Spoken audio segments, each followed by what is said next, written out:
imong self mo na maging strong. Amo na nanamihan ko sa akong nga mother kag father. They believe in me. They believe in what I can do. I know mahuluya ako ng tao, but because of them, because of their inspiration, itagaan ko nila sang strength to move forward. Nakuha ko mga goals ko in life. Because I never stop believing. It is normal na may mga trials and failures kita na ginatubang. Just think, mga challenges lang ina.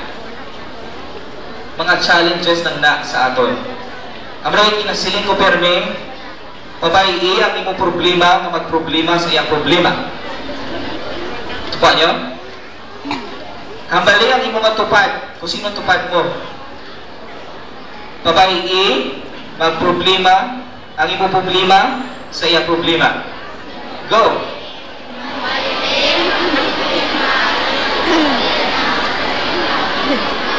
That's right. Babae ang problema, magproblema sa iya problema.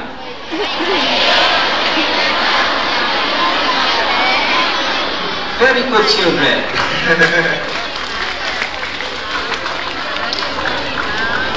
And do not forget, ladies and gentlemen, is ka na-reach nyo na ang top na ginatawag.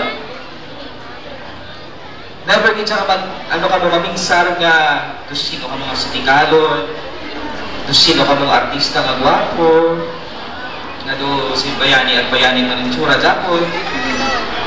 You have to be yourself. Low profile, ika nga sa mga Tagalog.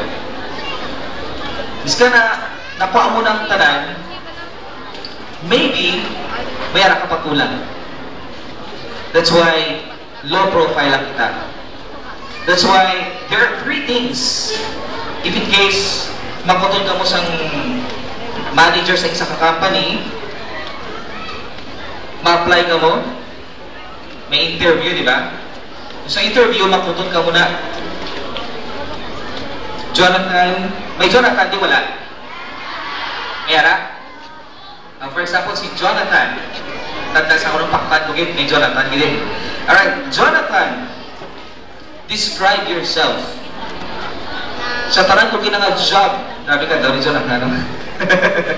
Okay, sa atin niya, may mga company actually, may kapamangkot, describe yourself. Pero may kong ginaginahambal. Sir, I am hardworking, open-minded, and willing to train.